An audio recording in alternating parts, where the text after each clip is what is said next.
Hello, good people. Trust that everyone is doing well.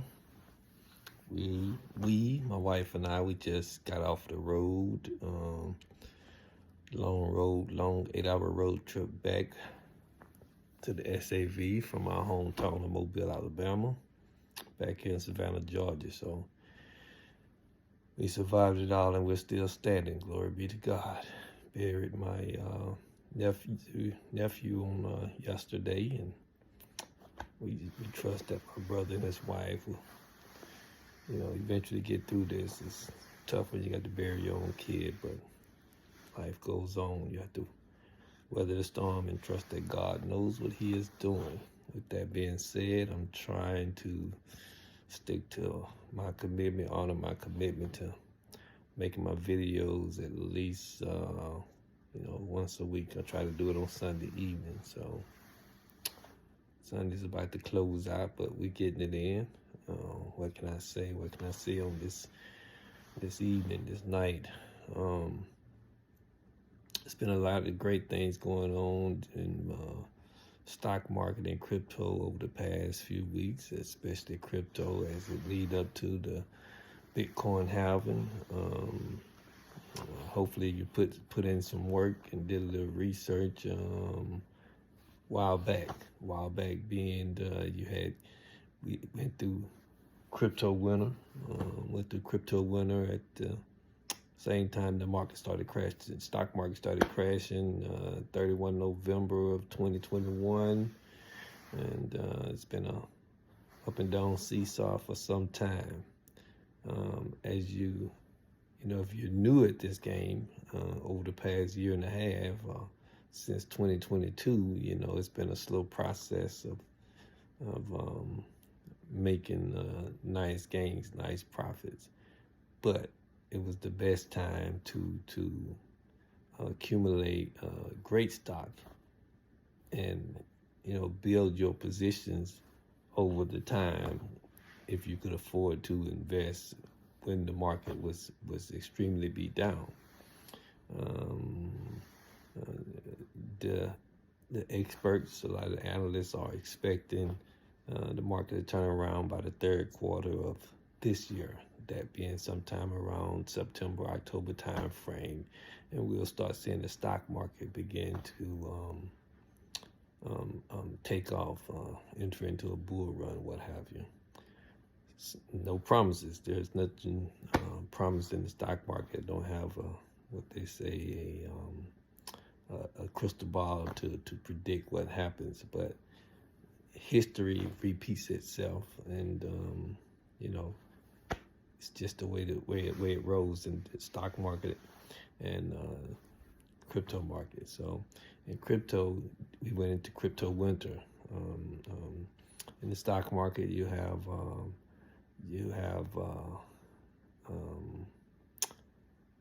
when the market is soaring, raging high, that's considered a bull market, and when it's down in the dumps, that's considered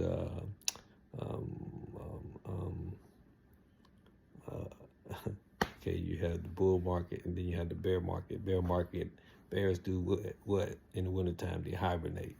So I guess that's how they call it crypto winter. So it's like just like in the stock market is the bear market, because they hibernate. You go into crypto winter.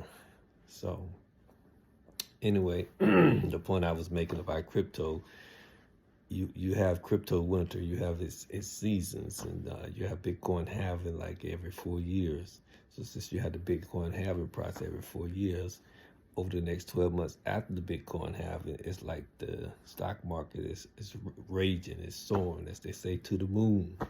And that usually happens like 2 years. 2 years it'll be raging. And in the next 2 years it goes into crypto winter, leading back up to the halving. So those 2 down years of crypto winter is when you should be putting in your work and accumulating, building your nice, strong positions. And then when the market takes off, that's when you liquidate, you sell, and take the cash and put it into better things, whether you put it into the stock market or you put it into property or whatever it is you're trying to do with building your wealth. So I don't know about you all, but I've been pretty happy with the way my stock portfolios and crypto portfolios are looking. I really was disappointed how it started running when it started running. I was still wanting to accumulate at the great, rock bottom prices they were at. So I'm not going to go on and on and on, but got to get me some rest, get up and get back to the real world on tomorrow, go back to work. Been off for the past 5 days, 4 working days and the 2 holidays off for the past 6 days. Another point I wanted to make, I was talking to somebody on this week, and I've said it countless times before, and I'll reiterate it again. You have to be able to identify what is a good window of opportunity to buy into a stock or crypto. You have to know what's the potential of the stock or the crypto. You need to know what its high is. And if you can't identify its high, then you may be buying at the top. And if you buy something at the top, then it's usually years before that that stock or that crypto breaks that ceiling. So if you're buying something at the top, then the only place to go from the top is what? Down. So you can't get mad about it. You just have to learn your lesson. You either learn the easy way by doing a little research, whether you do YouTube, research YouTube, or you research Google, or going to that stock homepage and reading their financials. But you got to do something to have an idea of, you could go to the chart, and you can go back a week, you can go back a month, you can go back a year, you can go back 5 years. It's up to you how much work you want to put in on any given stock or crypto to be able to identify where you're buying in at. And you can catch something when it's down. The lower down you can catch it, the more room you have for profit potential. Some folks say that's self-explanatory. Maybe it is, but if you're new and you haven't thought of it, people quick to say, I never thought of it that way, whatever it may be in life. So I just try to share whatever simple nuggets of knowledge I can to help anyone out, whether you're new at this, whether you've been doing this, or you just had, as they say, a brain fart, and just can't think straight, and you're about to make a bad decision. One of my mentors, Larry Jones, he said this a few years ago since I've been following him, and he was saying how if you're in a position and it's not performing well, it's no big deal to sell that position. For example, he gave an example how he was down a couple of $100 in a position, but he still had a few $100 in it. Even though it was down a couple of hundred, he still had a few hundred. He said he sold it, and he, did a little research, and he put the few $100 into 2 different stocks. And he said within a matter of weeks, he had made all his money back and profits. So when he first said it, I'm like, man, I don't know if that sounds too, I don't know how believable that is what he's saying, but he made it sound simple. So shortly thereafter, I ran up on a similar situation where I had a few positions that were not, one was underperforming, but it was, it had profit, but it was underperforming. It had been around that for quite some time. And I had 2 other positions that were negative. They were down, like each one was down. One was down 150, one was down like 250. So, but there was things that I believed in at the time. So all 3 positions had over a couple of $100 in it. So the one that had pretty much hit its ceiling because it had been at that same amount plus give or take $5 a share.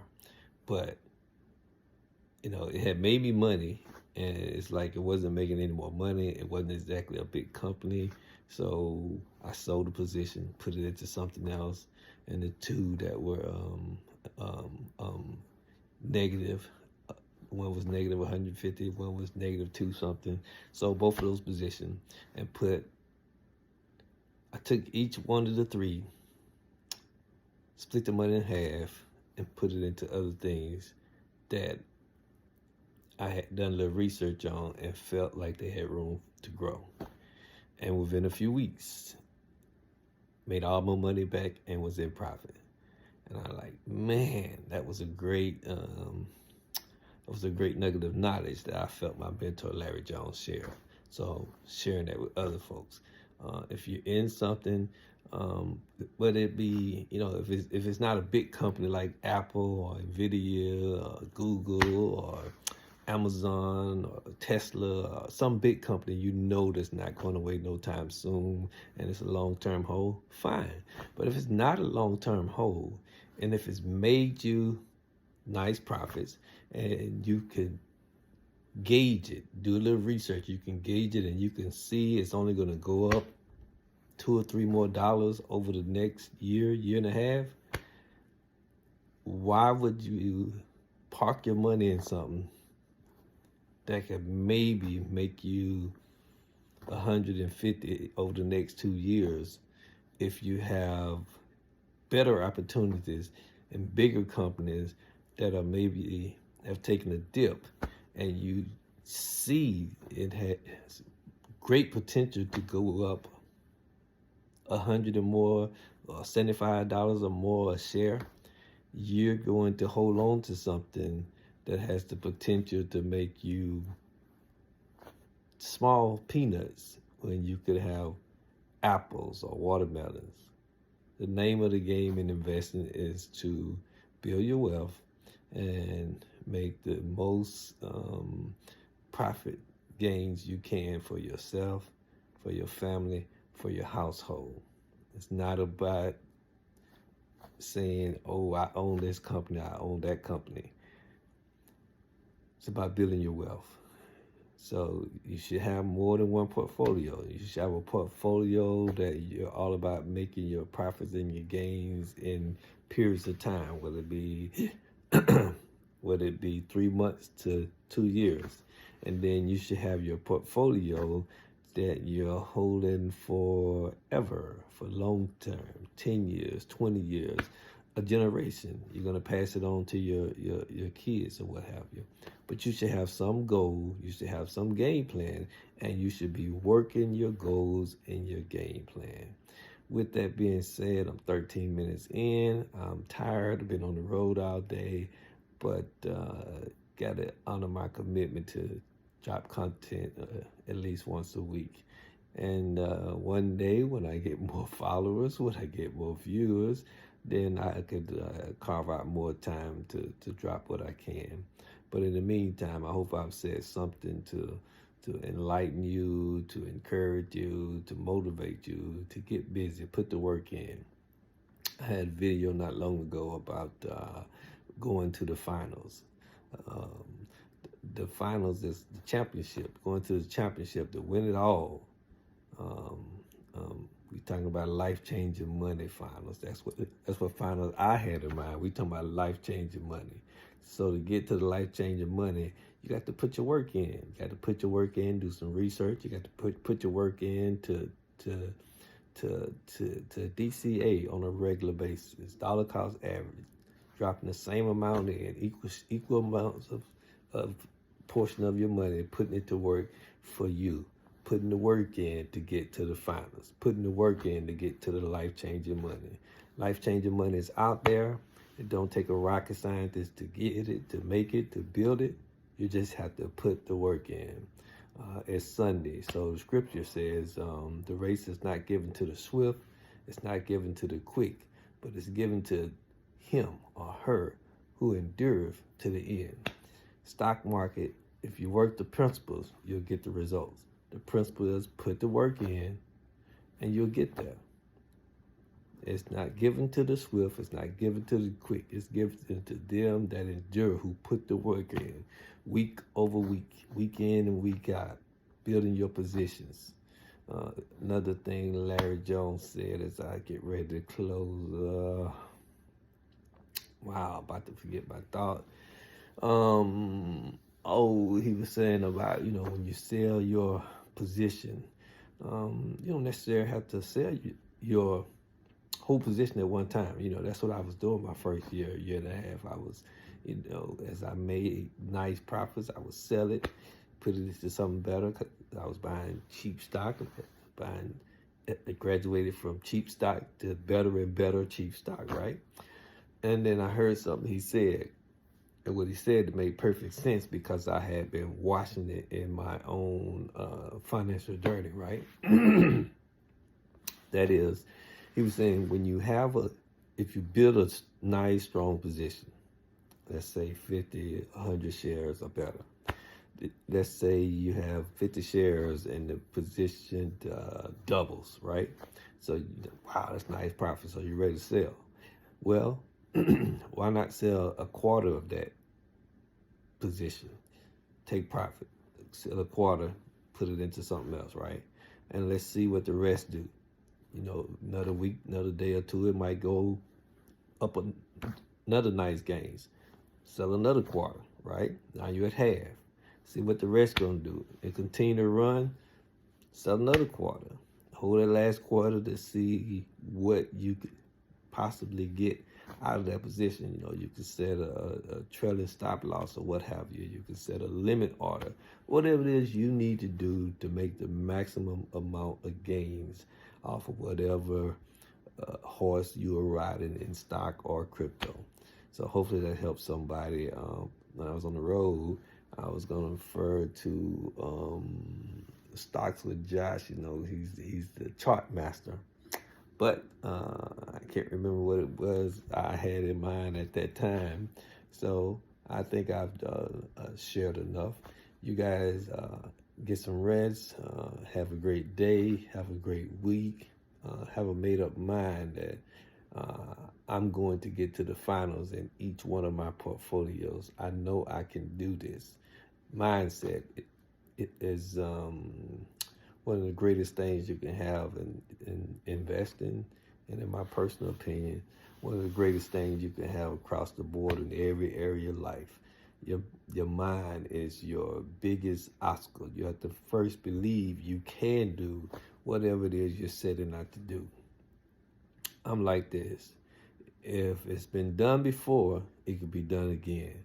If it's been done before, there's no reason why I can't get it done. I might fail the first time or the second time, but what's the old saying? Try, try, try again. I don't think there's nothing I can't do, especially with the help of the Lord. By the grace of God, I can do all things. Okay, cutting off for real this time. Have a good night.